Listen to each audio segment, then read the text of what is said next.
नमस्कार. हॅलो सह्याद्रीच्या आजच्या भागात सगळ्यांचं मनपूर्वक स्वागत करते. मी डॉक्टर मृण्मयी भजक. आज 11 जुलै आहे आणि 11 जुलै हा दिवस जगभरात जागतिक लोकसंख्या दिन म्हणून पाळला जातो. 1987 साली 11 जुलै या दिवशी युगोस्लावियामध्ये जगातलं 5 अब्जावं बाळ जन्माला आलं आणि ही जी घटना होती याने नक्कीच जगभराचं लक्ष वेधून घेतलं. युनोने देखील त्याची दखल घेतली आणि 1989 पासून हा जो दिवस आहे हा जगभरात जागतिक लोकसंख्या दिवस म्हणून पाळला जातो. या दिवसाच्या निमित्ताने जी वाढती लोकसंख्या आहे त्यावरून काय काय समस्या निर्माण होतात याचा उहापोह होतो आणि सगळ्यात महत्त्वाचं म्हणजे आपण काय काय उपाययोजना करू शकतो याविषयी देखील विचार मंथन होतं. आणि आजही आपण ह्याच विषयावर बोलणार आहोत. आजचा विषय काय आहे बघून घेऊया. आजचा हॅलो सह्याद्रीचा विषय आहे कुटुंब नियोजन आणि कुटुंब कल्याण जागतिक लोकसंख्या दिनानिमित्त विशेष कार्यक्रम. जेव्हा आपण म्हणतो की लोकसंख्या वाढलेली आहे तर त्यावर इलाज काय किंवा उपाय काय तर कुटुंब नियोजन आणि कुटुंब नियोजनाने कुटुंब कल्याण देखील आपोआपच साधलं जातं. त्यामुळे आज आपण ह्या विषयावर बोलणार आहोत आणि ह्या विषयातील तज्ज्ञ डॉक्टर रेखा डावर आज आपल्या बरोबर आहेत. मॅडम नमस्कार. कार्यक्रमात स्वागत करते. डॉक्टर रेखा डावर या खरं तर सह्याद्री वाहिनीला परिचित असं नाव आहे कारण वेळोवेळी त्या आपल्याला वेगवेगळ्या विषयांवर मार्गदर्शन करत असतात. त्या वरिष्ठ स्त्रीरोगतज्ञ आहेत आणि 44 वर्षांचा अनुभव त्यांच्या गाठीशी आहे. सर जे हॉस्पिटलमध्ये अनेक वर्ष त्या विभाग प्रमुख म्हणून कार्यरत होत्या आणि त्यानंतर सध्या त्या सर हरकिसनदास रिलायन्स फाउंडेशन हॉस्पिटलमध्ये वरिष्ठ स्त्रीरोगतज्ञ म्हणून कार्यरत आहेत. अमेरिकेतलं ग्रीन कार्ड त्यांच्याकडे होतं पण तरीही आपल्या देशातील रुग्णांना सेवा देण्यासाठी त्या अनेक वर्षांपूर्वी भारतात परत आल्या आणि त्यांनी हा घेतलेला जो वसा आहे तो अजूनही त्या तसाच चालू ठेवतायत. अनेक रुग्णांना अनेक महिलांना त्या मार्गदर्शन करत असतात, त्यांच्यावर उपचार करत असतात. त्याचप्रमाणे कुटुंब नियोजन ह्या विषयामध्ये त्यांनी विशेष संशोधन केलेलं आहे आणि त्यासाठी डॉक्टर लापसेटवार पुरस्कारांनी देखील त्यांना सन्मानित करण्यात आलेलं आहे. याशिवाय अनेक पुरस्कारांनी त्यांना सन्मानित करण्यात आलेलं आहे. आपण चर्चेला सुरुवात करणार आहोतच पण तत्पूर्वी पाहणार आहोत एक छोटीशी ध्वनिचित्रफीत. पाहूया.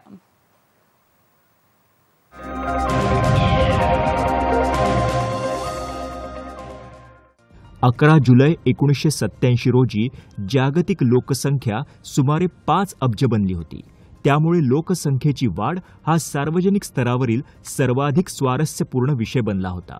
या स्वारस्यात दिवसेंदिवस वाढ होत राहिल्यामुळे लोकसंख्या वाढीच्या संदर्भात अनेक कार्यक्रम राबवण्यात येऊ लागले. सन 1989 मध्ये संयुक्त राष्ट्र संघाच्या विकास विषयक कार्यक्रमांच्या अर्थात UNDP म्हणजेच गव्हर्निंग काउन्सिलने 11 जुलै हा दिवस जागतिक लोकसंख्या दिन म्हणून जगभर साजरा केला जावा अशी शिफारस केली.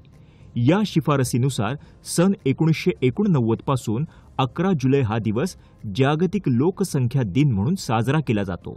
त्यानिमित्ताने विविध कार्यक्रम जगभर आयोजित केले जातात. लोकसंख्या वाढीमुळे जाणवणाऱ्या समस्यांकडे लोकांचं लक्ष वेधणं, त्याविषयी जनजागृती करणं आणि या समस्येशी लढा देणं यासाठी हा दिवस साजरा केला जातो.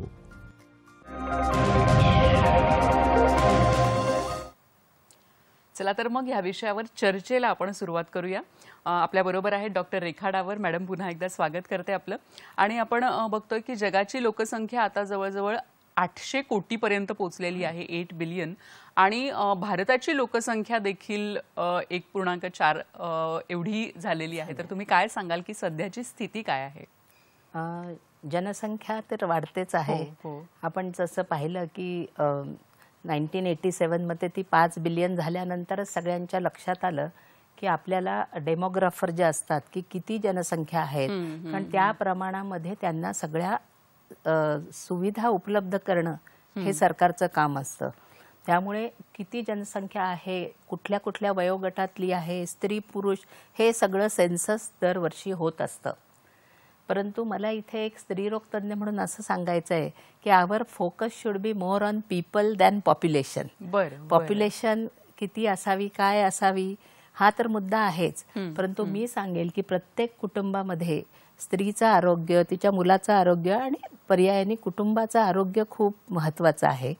त्यासाठी त्यांनी ही कुटुंब नियोजनाची साधनं वापरून त्यांना हवी असतील तितकीच मुलं, आज 1-2 जी काही त्यांना, आणि हा निर्णय जोडप्याचा असावा, समाजाचा नाही, सासऱ्यांचा नाही, आईचा नाही, तर त्या जोडप्याने हा निर्णय घ्यायचा की किती मुलं हवीत आणि केव्हा हवीत. बरोबर. आणि त्यासाठी आपल्याकडे उत्तम साधनं उपलब्ध आहेत. तर जनसंख्या दिनाच्या निमित्ताने आपण त्यांना आठवण करून देणार आहोत की सगळीच कुटुंब नियोजनाची साधनं खूप तावून सुलाखून घेतल्यावरच मार्केटमध्ये येतात. भारतामध्ये सुद्धा आपलं Indian council of medical research आहे, ते ह्युमन रिप्रोडक्शन रिसर्च सेंटर चालवतात. जेला मी त्या सेंटरची 20 वर्ष प्रमुख होते. प्रत्येक नवीन जे कुटुंब नियोजनाचं साधन येतं ते आम्ही अगदी काटेकोरपणे सगळं बघून, जेव्हा अगदी खात्री पटेल की हे चांगलं आहे, त्याच्यात दुष्परिणाम नाही आहेत, तेव्हाच ते आपण मार्केटमध्ये आणतो. आणि आम्ही त्याला कॅफेटेरिया अप्रोच म्हणतो. आमचं असं म्हणणं नाही की सगळ्यांनी कॉपरेटिव्स लावले पाहिजे किंवा गोळ्याच खाल्ल्या पाहिजेत. प्रत्येक दाम्पत्याची कपलची नीड वेगळी असते आणि डॉक्टर त्यांना हा सल्ला देऊ शकतात की त्यांची प्रकृती, त्यांचं वजन, त्यांचं बीपी, अनेक गोष्टी लक्षात घेऊन त्यांची पाळी कशी येते आणि आम्ही त्यांना तो सल्ला देतो. बरोबर. म्हणजे तुम्ही जसं म्हणालात की प्रत्येक जे जोडपं असतं, प्रत्येक कुटुंब असतं, तर त्यांची गरज वेगळी असते, त्यांची परिस्थिती वेगळी असते आणि त्याप्रमाणे आपण कुटुंब नियोजनाची जी साधनं आहेत ती आपण निवडू शकतो. कुटुंब नियोजनाच्या साधनांविषयी आपण सविस्तर बोलणार आहोतच. पण मॅडम, एक कुठेतरी अशीही एक मानसिकता असते की माझ्या एका मुलाने असा जगात काय फरक पडणार आहे किंवा एवढं काय जगाचं पॉप्युलेशन वाढणार आहे. म्हणूनच मी पहिल्यांदाच तेच म्हटलं की तुम्ही जर असं त्यांना सांगणार की भारताची किंवा जगाची जनसंख्या वाढते म्हणून तुम्ही मुलं करू नका, तर त्यांना असंच वाटणार माझ्या 1-2 मुलांनी काय होतं. परंतु जेव्हा त्यांच्या लक्षात येईल की मला 1 आणि 2 मुलं, ती सुद्धा व्यवस्थित पूर्ण डॉक्टरांच्या निगराणीत राहून झाली, तर आईचं आरोग्य चांगलं राहील, बालकांचं आरोग्य चांगलं राहील. आणि आजची बालकच उद्याची आपली पिढी आहे, तर सुदृढ पिढी निर्माण होईल. आणि पर्यायाने जनसंख्या कमी होणारच आहे, परंतु तो उद्देश दंपतीचा नसतो. त्यांना जनसंख्येशी घेणं देणं जास्त नसतं, पण त्यांच्या स्वतःच्या कुटुंबाच्या कल्याणासाठी हे घडणं गरजेचं आहे. बरोबर आहे. म्हणजे आपण बऱ्याचदा जर म्हणतो की भारताची लोकसंख्या वाढतीये किंवा जगाची लोकसंख्या वाढते, तर हा मुद्दा खरं तर आहेच, पण त्याहूनही अधिक आपलं कुटुंब हे महत्वाचं आहे आणि बाळाला सुदृढ वाढवावं हे देखील अतिशय महत्वाचं आहे. तुम्ही काय सांगाल लोकसंख्येबाबत? तुम्ही अमेरिकेत होता, तिथे तुम्ही काम केलेलं आहे, तर जगातल्या सगळ्याच देशांपुढे हा लोकसंख्येचा प्रश्न आहे का की फक्त आपल्यासारख्याच काही देशांपुढे आहे? हो, सगळ्या देशांमध्ये नाहीये. काही पाश्चात्य पुढारलेल्या देशांमध्ये तर फर्टिलिटी रेट, आपण एक कपलला फर्टिलिटी रेट म्हणजे 2 स्त्री आणि पुरुष ही 2 ॲडल्ट झाली आणि त्यांना होणारी मुलं, तर तो 2च्या कमी असेल तर पॉप्युलेशन स्टेबल राहते. म्हणजे 2 पुरुष स्त्रींनी 2 मुलं जर जन्माला घातली तर ती पॉप्युलेशन स्टेबल राहते. आणि कमी झालं तर पॉप्युलेशन डिक्लाइनही होते. बरं. आपल्याकडे आधी तो रेट जास्त होता, पण आपल्या सरकारच्या प्रयत्नांनी आणि जनतेच्या म्हणजे जशी जशी जनता शिक्षित होणार एस्पेशली मी म्हणेन स्त्री शिक्षण जेव्हापासून आपण बघतोय, तर स्त्री ही शिक्षित झाली, तिच्यापर्यंत हे सगळं फॅमिली प्लॅनिंगचं नॉलेज पोहोचलं, तर आता आपण फर्टिलिटी रेट कंट्रोलमध्ये आणून स्टेबलवर आलेलो आहे. परंतु जर्मनी आणि काही पाश्चात्य देशांमध्ये तो इतका कमी आहेत की तिथे ते मुलं जन्माला घाला म्हणून सांगतायत, कारण की फार कमी आहे. आता आजकाल एक नवीन पण तुला मी सांगते, डिंग कपल्स आहेत, डबल इन्कम नो किड्स, पण त्याच्याने सुद्धा मग समाज पुढे जाणार नाही. म्हणजे एकीकडे असं होतं चित्र काही, म्हणजे जेव्हा मी मेडिकल स्टुडंट होते प्रत्येकाला 4-5 मुलं असायची, म्हणजे तो फर्टिलिटी रेट खूप होता. आणि आता त्याच्याहून जर 0वर आलो तर मग पॉप्युलेशन कमी कमी होत जाईल. तर समाजाचा तोल सांभाळण्यासाठी फर्टिलिटी रेट ऑप्टिमम असणं महत्वाचं आहे, जो आज आपण भारतात साध्य केला आहे खूप मोठ्या प्रयत्नांनी. आणि मी आशा करते तो तसाच पुढे राहील. मात्र काही देशांमध्ये कमी मुलं असल्यामुळे मुलं जन्माला घालण्याची पण त्यांना रिक्वेस्ट केली जाते. बरोबर आहे. म्हणजे अगदीच जसं सांगितलं की अगदीच आपण कुठल्याही गोष्टीचा अतिरेक करू नये आणि कुठेतरी समाजामध्ये तो जो समतोल आहे तो नक्कीच साधला गेला पाहिजे. आणि आपण अशी आशा करतोय की आपल्या देशात तो आता साधला जातोय. जेव्हा आपण कुटुंब नियोजन आणि कुटुंब कल्याण याविषयी बोलतो, तर हा जो विषय आहे अतिशय महत्वाचा आहे. तर तो किती आवश्यक आहे, त्याचं जे ज्ञान आहे ते सगळ्यांपर्यंत पोहोचणं किती आवश्यक आहे, हे अतिशय महत्वाचं आहे. मी तुला तेच सांगितलं की 50 वर्षाआधी मी मेडिकल स्टुडंट होते, तेव्हा आम्ही जेव्हा स्त्रियांशी बोलायचो तर त्यांना फारशी कुठली माहिती नसायची. त्या उलट आज मी आजच्या माझ्याकडे लग्नाआधी काउन्सिलिंगला येतात, लग्नानंतर येतात या तरुण, आणि मी म्हणेल कपल काउन्सिलिंग महत्वाचं आहे. कारण मी पहिल्यांदाही सांगितलं, हा जो निर्णय आहे केव्हा आणि किती मुलं हा दोघांचा. फक्त स्त्री येते, आम्ही तिला समजावून सांगतो, आणि जर पुरुषाच्या मनात नसेल तर मग त्या कुटुंब नियोजनाच्या पद्धती वापरल्या जात नाही आणि होत नाही. तर मी तर सांगेल की हे नॉलेज आहे हे आपल्याला खूप लवकर सुरू करायचंय. मी HIV कार्यक्रमात बोलले, आजही पुन्हा बोलते की आम्ही सेक्सच्या विरोधात नाही, परंतु सेफ सेक्स होणं, सुरक्षित शारीरिक संबंध ही माहिती आपल्या इथल्या हायस्कूलच्या मुला मुलींना देणं अत्यंत गरजेचं आहे. आपण जे सर्व्हेज बघतो आहे तर पहिल्यांदा शारीरिक संबंध होण्याचं वय कमी कमी होतंय. आधी मी फक्त कॉलेजात जाऊन बोलायचे, कारण त्या वयातच संबंध होतील. परंतु आता असं लक्षात आलंय की हायस्कूल 11-12 ह्या लोकांमध्ये सुद्धा संबंध होण्याची शक्यता आहे. आणि संबंध सुरू होण्याआधीच जर आपण त्यांना बोललो तर एक तर नको असलेले गर्भपातही टळतील आणि महत्वाचं म्हणजे STD HIV सारखे दुर्धर रोगही टळतील. बरोबर आहे. तुम्ही जसं सांगितलं की शाळेतल्या मुलांना देखील आज खरं तर या समुपदेशनाची गरज आहे.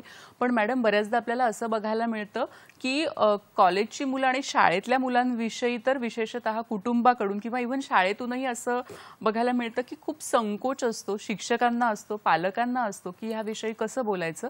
आणि दुसरं म्हणजे एक अशी भीती असते की जर आपण बोललो तर ही मुलं बिघडणार नाहीत ना.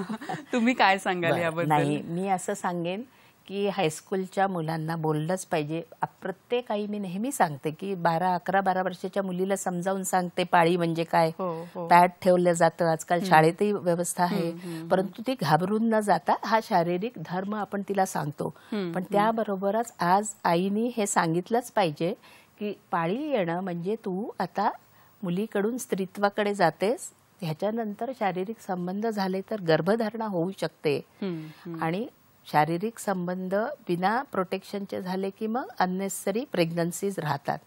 आणि आम्ही महाराष्ट्रामध्ये मी या कमिटीवर होते, आम्ही शिक्षकांना ट्रेनिंग दिलं, परंतु आमच्या लक्षात आलं की शिक्षकही बोलायला बुजायचे शाळेत आणि मुलंही काही नीट्सचं त्यांच्याकडे हसत खिदळत ते ऐकायचे नाहीत. त्यामुळे आईला, मी एक स्वतः आई आहे, आजी आहे, आईला खूप जबाबदाऱ्या आहेत. त्याच्यात आईची ही एक महत्वाची जबाबदारी तिने आज उचलली पाहिजे. घरातली आई असो किंवा वडीलधारी स्त्री असो, जर आई कुणाला नसेल तर त्यांनी हे वयात येणाऱ्या मुला मुलींना सांगितलंच पाहिजे.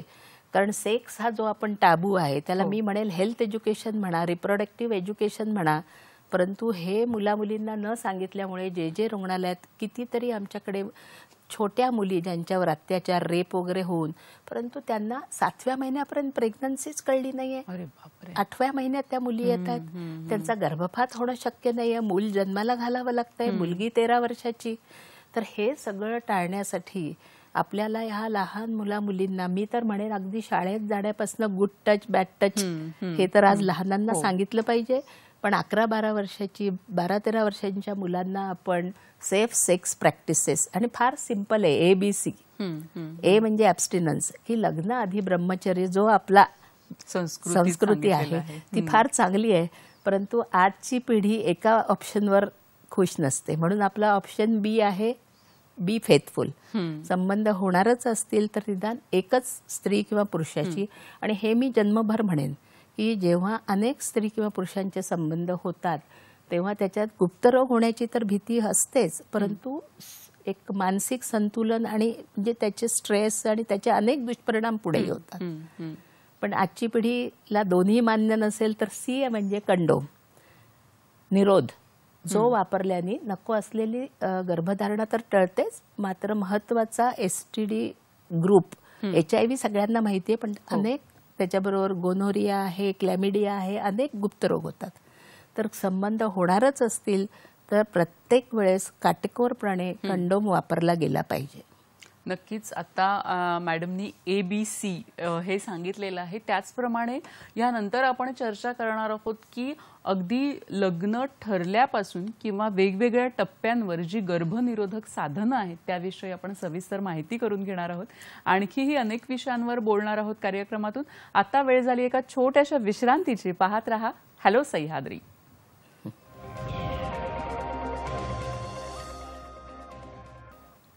नमस्कार. विश्रांतीनंतर सगळ्यांचं मनापासून स्वागत करते.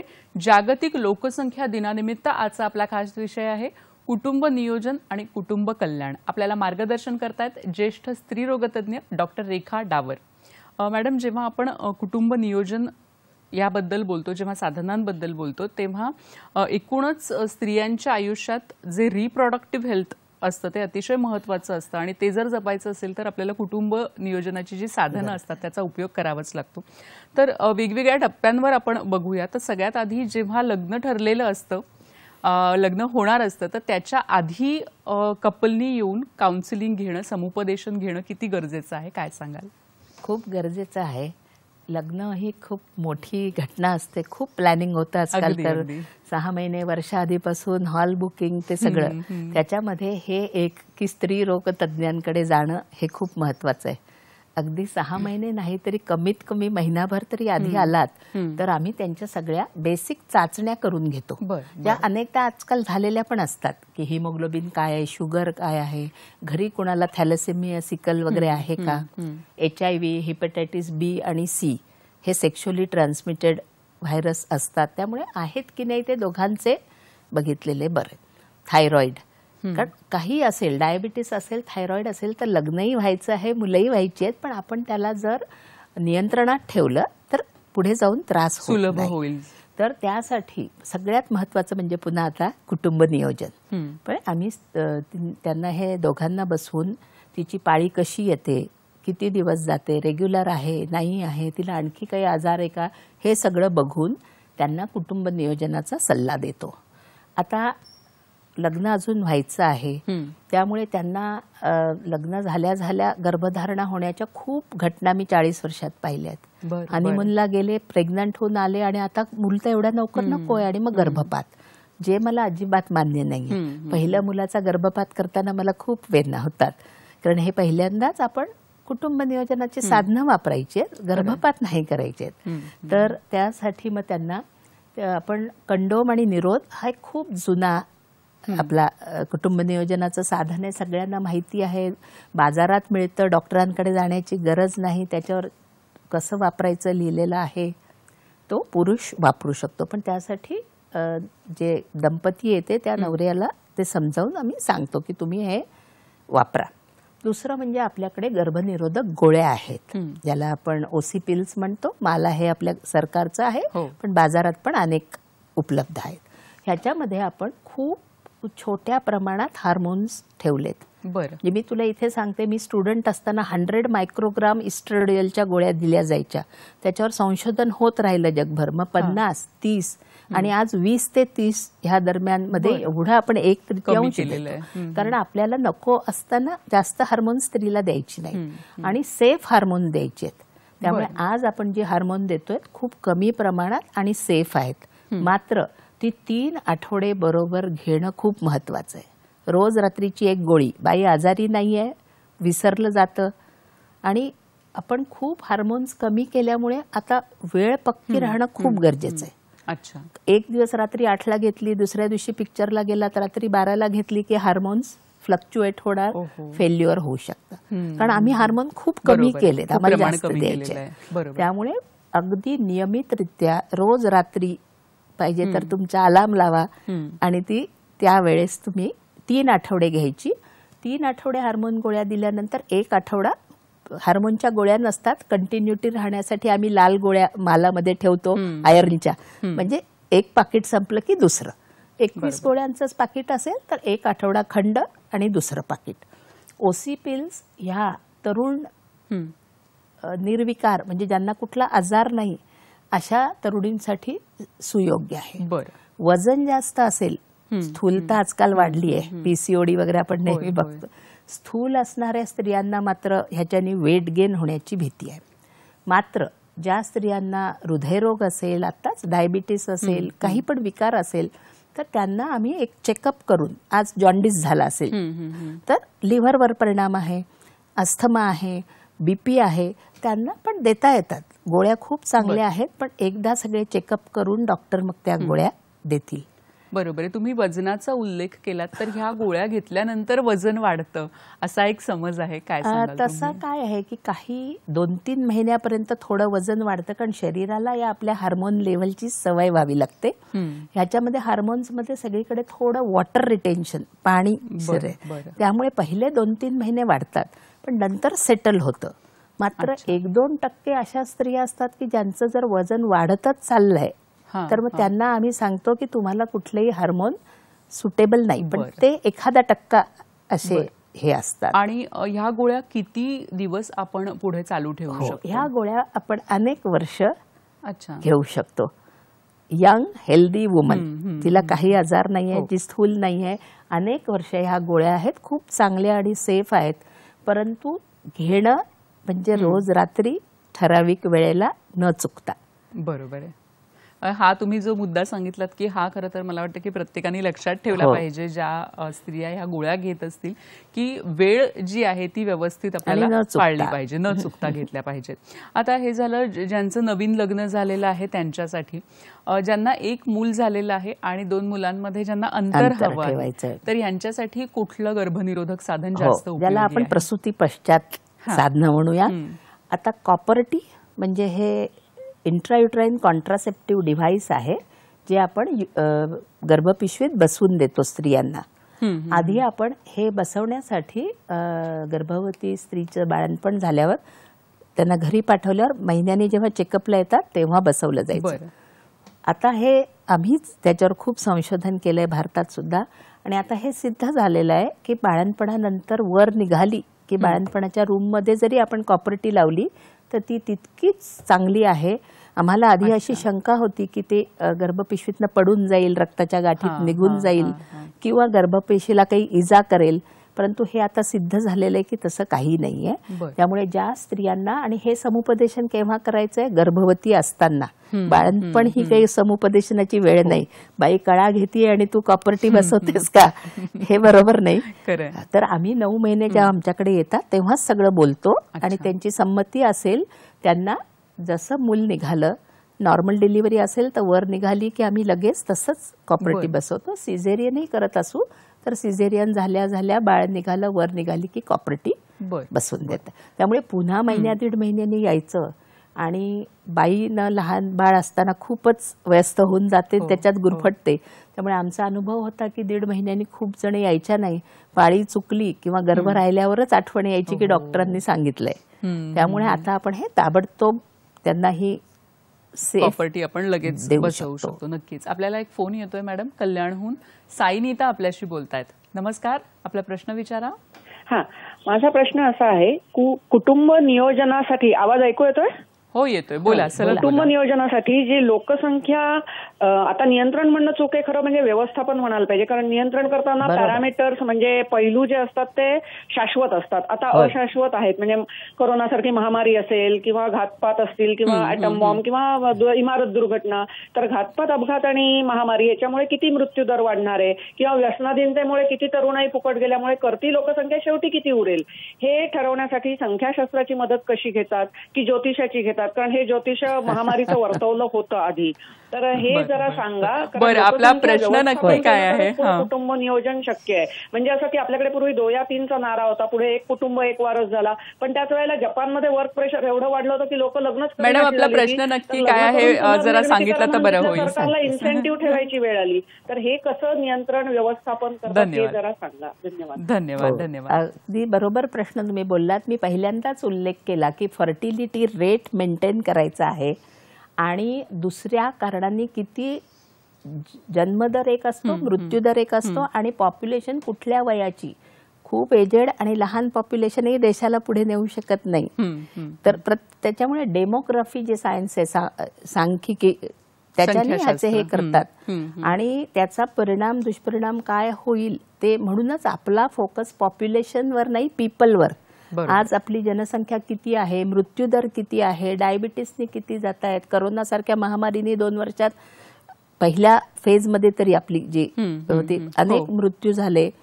तर हे सगळं लक्षात घेऊनच व्यवस्थापन सरकार करतं आणि त्यामुळे आपल्याला एवढंच म्हणायचं आहे की people are solution not problems. तर आपल्याला व्यवस्थापन करायचंय की किती जनसंख्या अंदाजित आहे आणि त्यांना सगळे रिसोर्सेस मिळायला पाहिजे. त्यामुळे आपलं ब्रीद वाक्य ह्या वर्षीचं पण आहे, तर world 8 billion towards resilient future for all.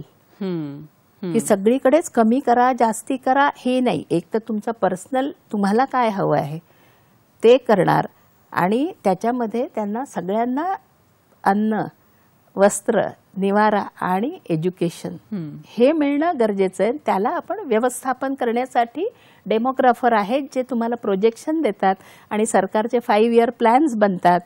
आणि हे आपल्याला माहिती होतं, जेव्हा आपली जनसंख्या खूप होती तेव्हा आपलं सरकार प्रयत्न करून पण आपल्याकडे तेव्हा मृत्यूदर जास्त होता, माता मृत्यूदर होता, आजार जास्त होते, इन्फेक्शन्स होते. तर हे सगळं करण्यासाठी एक पब्लिक हेल्थ हे एक मोठं डिपार्टमेंट काम करतं, हे सगळं व्यवस्थापन करण्यासाठी. त्याच्याबरोबर प्लॅनिंग आलं, त्याच्याबरोबर फायनान्स आलं, सगळं ते मोठं गणित असतं जे आपल्या प्रत्येकच सरकारला करावं लागतं. नक्कीच. म्हणजे यामध्ये फक्त आपण एका गोष्टीवर आपण कॉन्सन्ट्रेट नाही करू शकत, कुटुंब नियोजनाने गोष्टी आहेत त्या मानाने ज्या इंटरलिंक्ड आहेत एकमेकांशी, त्यांचा एकमेकांवर संबंध आहे. कारण जेव्हा आपण समाज म्हणतो तेव्हा समाज कुठून बनतो, तर कुटुंबापासूनच समाज बनतो आणि त्यामुळे आपल्याला कुटुंबाकडे लक्ष देणं आणि तुम्ही जसं म्हणालात की शेवटी जोडप्याचा तो निर्णय असणं हे खूप महत्वाचं आहे. तुम्ही मगाशी सांगितलं की 2 मुलांमध्ये जेव्हा अंतर हवं असतं तेव्हा कॉपर्टी हा एक पर्याय आहे. हा एक झाला. त्याच्यानंतर दुसरा आपल्याकडे हार्मोन्स, म्हणजे हार्मोनल आहे, हा फार चांगला पर्याय असतो कारण त्याची एफिकसी, त्याच्यात फेल्युअर होण्याची भीती कमी असते. परंतु इस्ट्रोजन आणि प्रोजेस्ट्रॉन, आपण आधी बोललो ना, लग्न झाल्यानंतर ज्या पिल्स वापरतो, तर इस्ट्रोजन, प्रोजेस्ट्रॉन. तर इस्ट्रोजन हा बाळंतीण झालेल्या बाईला जोपर्यंत ती स्तनपान करते आम्हाला देता येत नाही, कारण इस्ट्रोजनमुळे दूध कमी होतं आणि आईचं दूध हे बाळासाठी अमृत आहे, ते अजिबात कमी करायचं नाहीये. म्हणून आपण स्तनदा मातेला प्रोजेस्ट्रॉन ओनली पिल्स देतो, म्हणजे हार्मोन देतो पण फक्त प्रोजेस्ट्रॉन. आता त्या पिल्स घेणं म्हणजे मी तुला सांगितलं, लहान मुलाची आई म्हणजे तिला ती पिल घ्यायला आठवेल की नाही, म्हणून आम्ही इंजेक्शन्स आणलेत आणि सरकारमार्फत आता ती जी इंजेक्शन्स आहेत जी आपल्याकडे बाजारामध्ये आहेत, अंतरा नाव दिले त्याला, 2 मुलांमध्ये अंतर ठेवण्यासाठी, ते दर 3 महिन्याला आपण प्रोजेस्ट्रॉनची इंजेक्शन्स देतो, ज्याच्या कारणाने दूधही चांगलं राहील आणि गर्भधारणही होणार नाही. पण 3 महिन्यांनी इंजेक्शन सुद्धा लोक विसरतात, म्हणून आता आपण इम्प्लांट आणलंय.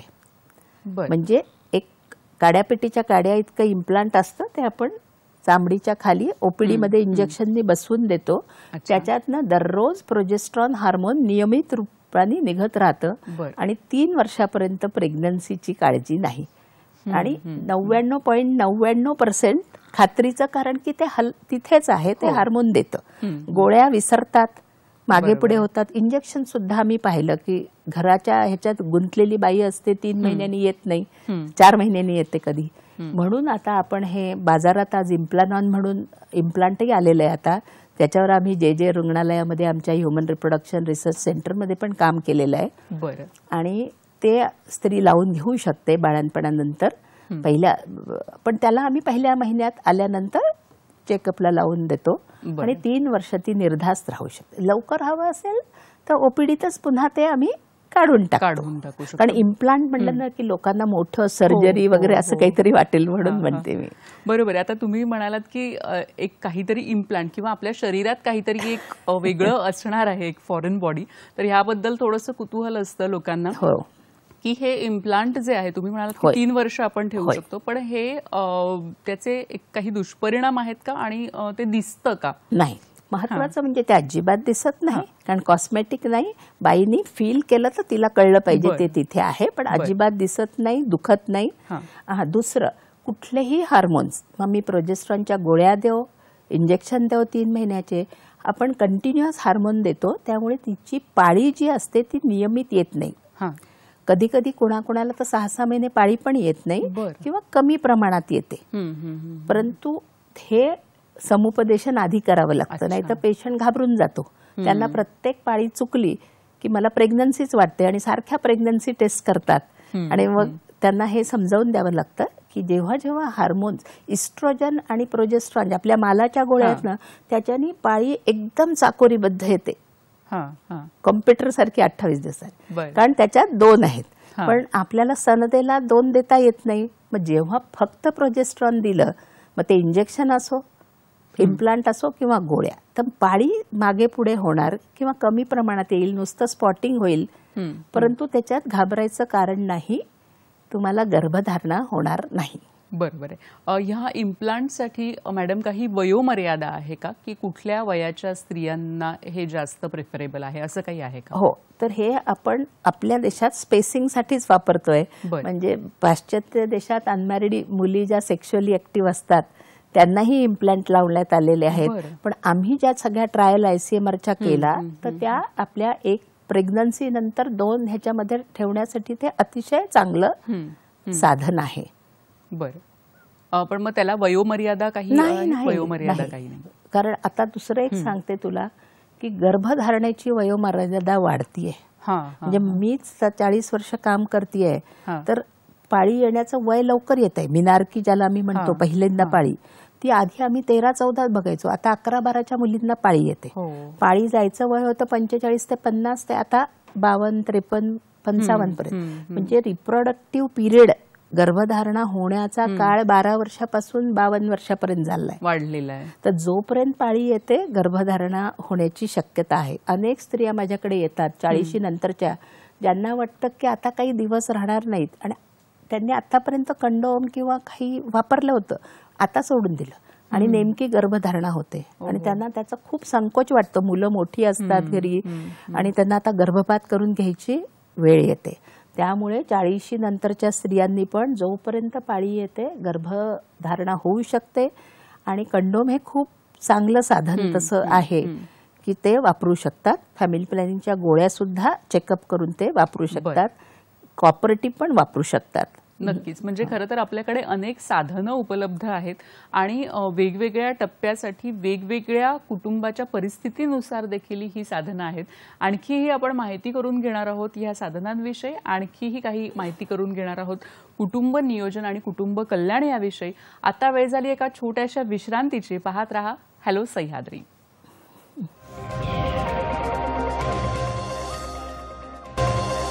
नमस्कार. विश्रांतीनंतर सगळ्यांचं मनापासून स्वागत करते. आज आहे जागतिक लोकसंख्या दिवस आणि आपल्याला माहिती आहे की जगाची लोकसंख्या आता 800 कोटीपर्यंत पोहोचलेली आहे. तर त्यासाठी त्या निमित्ताने कुटुंब नियोजन आणि कुटुंब कल्याण याबद्दल आपण बोलतोय आणि आपल्याला मार्गदर्शन करतायत डॉक्टर रेखा डावर. मॅडम, मगाशी आपण सांगितलं की कॉपर टी आपण कशा पद्धतीने लावू शकतो, लावतो. इम्प्लांट बद्दल सांगितलं. कॉपर टी जेव्हा एकदा लावली जाते तर त्यानंतर काय काळजी घेणं आवश्यक आहे, किती दिवसांनी पुन्हा डॉक्टरांना भेटणं आवश्यक आहे? तर कॉपर टी आपण एक तर बाळंतपणानंतर ताबडतोब लावू शकतो, किंवा मध्ये कोणी स्त्री आली तर पाळी आल्याबरोबर लगेच नंतर लावून देतो, किंवा गर्भपातासाठी सुद्धा अजूनही स्त्रिया येतात अनेक, तर गर्भपात झाल्यावर आम्ही कॉपर टी लावून देतो. कॉपर टीची मुदत त्याच्यावर लिहिलेली असते. आपल्याकडे 3 वर्षाचे कॉपर टी आहेत, 5 वर्षाचे आहेत, 10 वर्षाचे आहेत. आजकाल खूप लोकांना एकच मूल हवं असतं, तर ते लॉंग ड्युरेशनची कॉपर टी सुद्धा लावतात. कॉपर टी हे आपण गर्भपिशवीत बसवलेलं असतं. पहिले 1-2 महिने काही स्त्रियांना त्याच्यामध्ये थोडंसं जेव्हा पाळी येते तर थोडंसं दुखणं आणि थोडं ब्लिडिंग जास्त होण्याचं प्रमाण आढळतं, परंतु ते 1-2 महिनेच असतं, कारण ही एक फॉरेन बॉडी बसवलेली आहे, तर uterus has to get used to it. तर आणि आता नवीन कॉपर टी मार्केटमध्ये आलेले आहेत, अजून आपल्यापर्यंत पोहोचले नाही आहेत, पण विदेशात आलेले आहेत, ज्याच्यामध्ये त्यांनी कॉपर टीची प्रक्रिया अशी केली आहे की कॉपर खूप स्लो रिलीज होतं, त्यामुळे हा ब्लिडिंग आणि पेन जो 1-2 महिने होते तेही त्याच्यात कमी प्रमाणात आले. बरं. आपल्याकडे एक आणखी पण कॉपर टी आहे, जिच्यामध्ये मिरेन्ना म्हणतो आपण ज्याला, ज्याच्यात हार्मोन्स पण असतात, म्हणजे कॉपर टी आहे प्लस हार्मोन्स. तर जे कुठल्या पेशंटला कसं पाहिजे त्याप्रमाणे आपण ती बसवतो. मात्र दरवर्षी, आणि कॉपर टीला एक दोरा असतो, थ्रेड, जो व्हजायनात असतो, तर आम्ही स्त्रीला तो दोरा कट करतो लांब आणि तिच्या हातात देते मी, तर किंवा तू हा हाताला, कारण दोरा म्हणजे आपल्याला शिवण्याचा दोरा वाटेल, हे नायलॉनचे हे असतात, की हा असा दोरा तुला लागला पाहिजे. आणि दर पाळीनंतर एकदा, म्हणजे ब्लिडिंग संपल्यावर तिने स्वतःच्या बोटाने टच करून थ्रेड बघितलं तर उत्तम असतं. धरायचा नाही, ओढायचा नाही, फक्त टच. आणि जोपर्यंत तो तिला लागतो म्हणजे व्यवस्थित.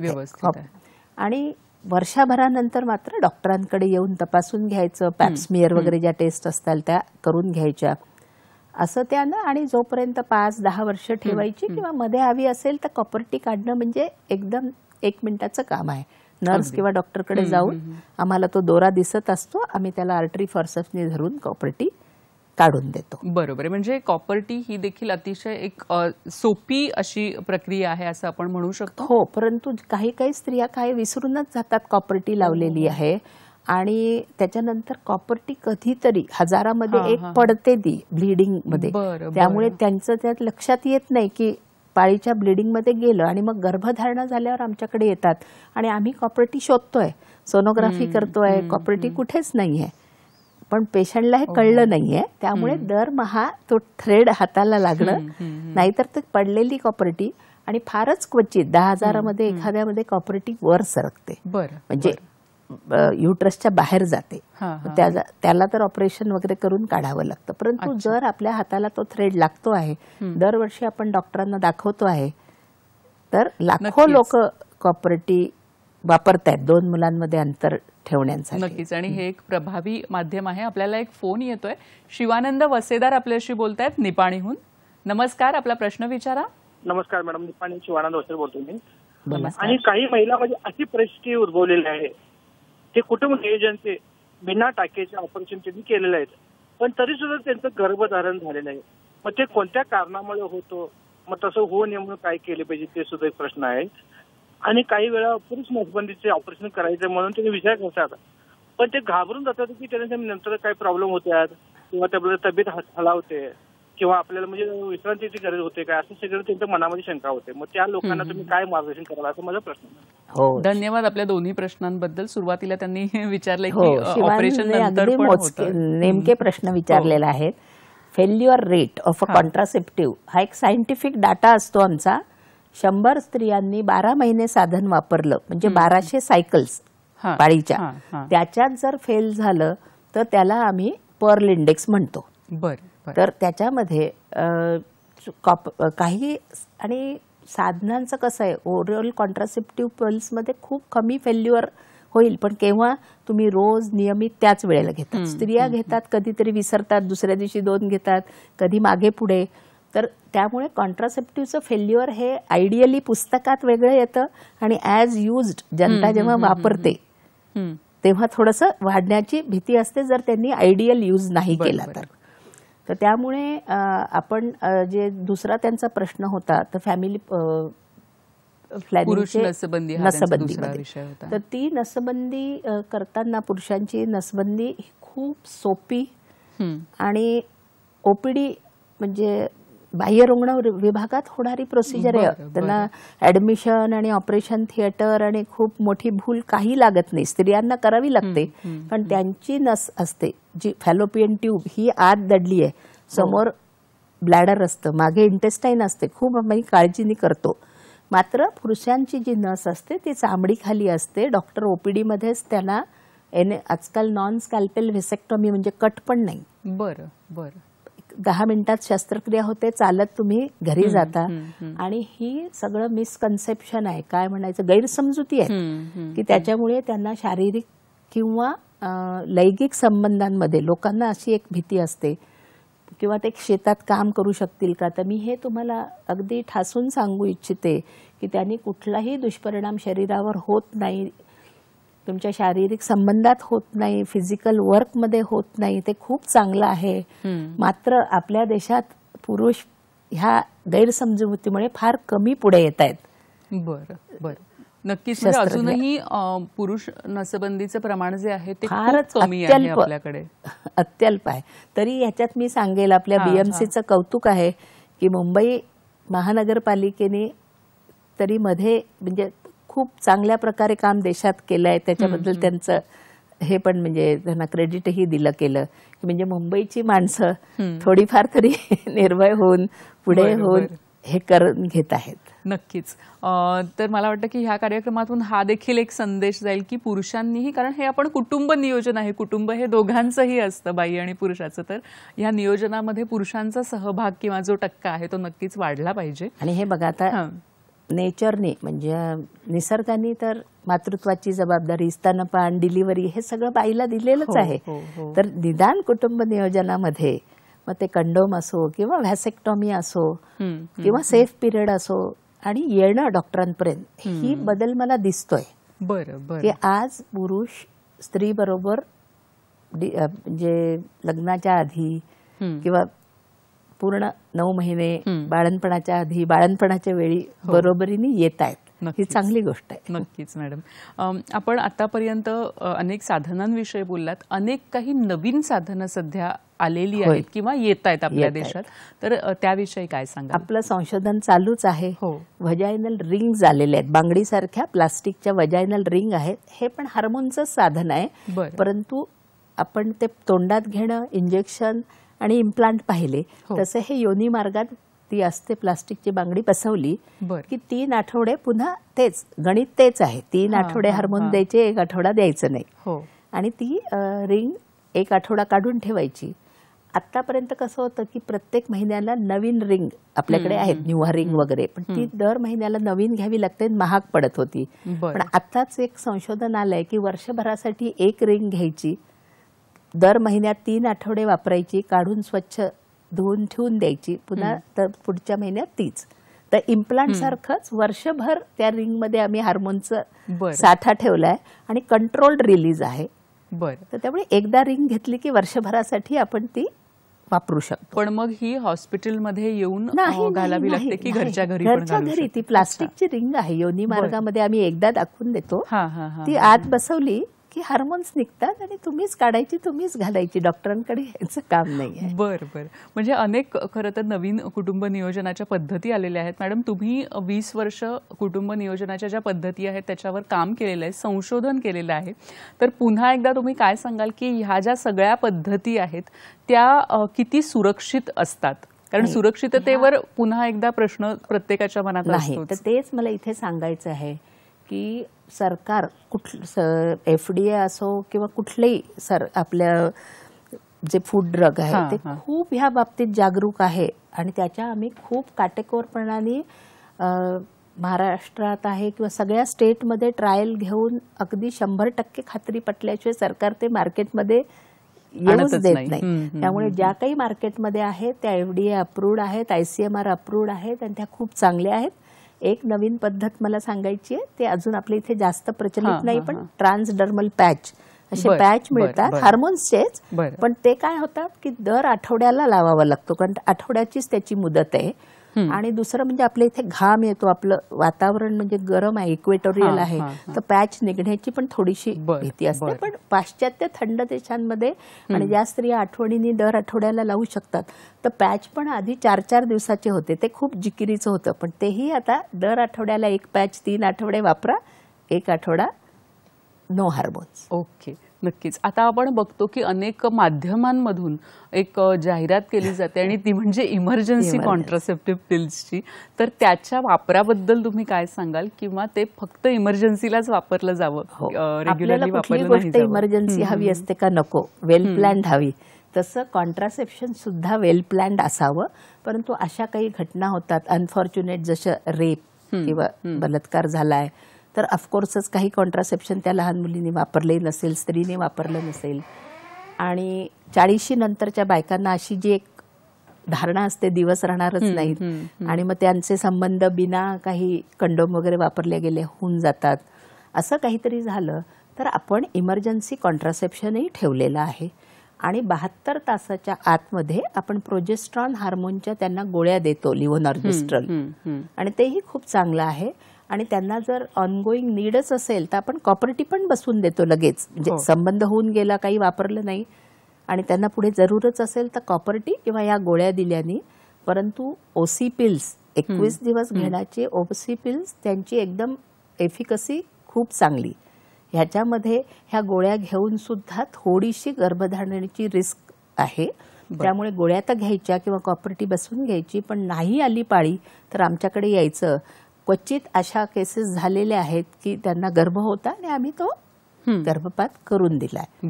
परंतु 100% इमर्जन्सी कॉन्ट्रासेप्शन, त्यामुळे त्याच्यावर विसंबून न राहता काही काही लोक माझ्याकडे येतात, नाही आम्ही केव्हा तरी संबंध होतो आणि आम्ही आयपीएल वापरतोय. नाही, असं हे 3-4दा आयपीएल वापरल्याने हार्मोन्स सगळी गडबड होईल, पाळी मागे पुढे होईल आणि मग पुन्हा आमच्याकडे येऊन कधीतरी डीएनसी हिस्ट्रोस्कोपी पर्यंतही पाळी होते.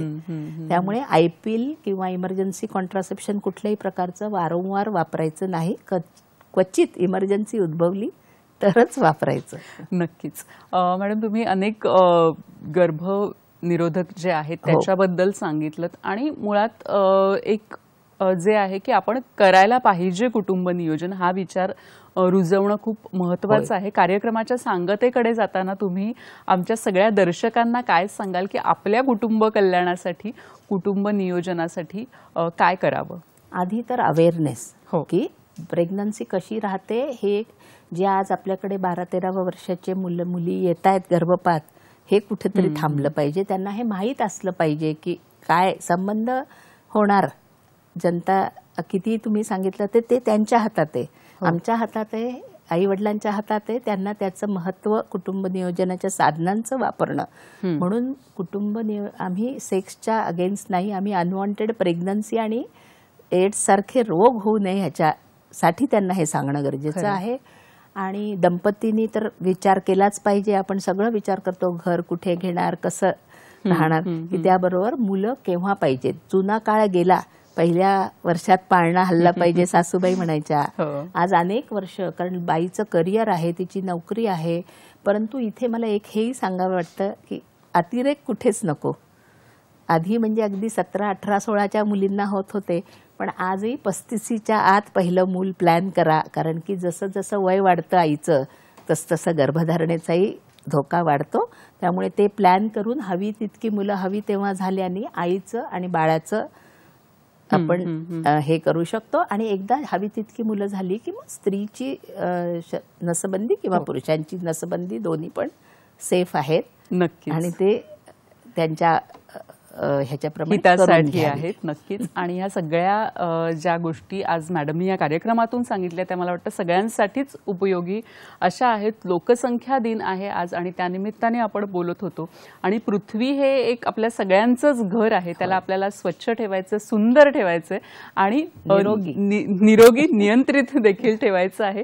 तर आज ह्या नोटवर आपण इथेच थांबणार आहोत. मॅडम, तुम्ही इथे आलात आणि खूप वेगवेगळे विषय होते, थोडासा संकोच वाटणारे विषय होते, ते तुम्ही फार सोपे करून सांगितले. त्याबद्दल आमच्या संपूर्ण टीमतर्फे अगदी मनापासून आपले आभार मानते, धन्यवाद देते. आणि दूरदर्शनचे आभार की असा जिव्हाळ्याचा विषय त्यांनी घेऊन लोकांना पुन्हा एकदा कुटुंब नियोजन आणि कुटुंब कल्याणाची बद्दल माहिती करून दिली. नक्कीच, खूप खूप धन्यवाद. आपण पुन्हा भेटूया नवीन कार्यक्रमात नवीन विषयासह. नमस्कार.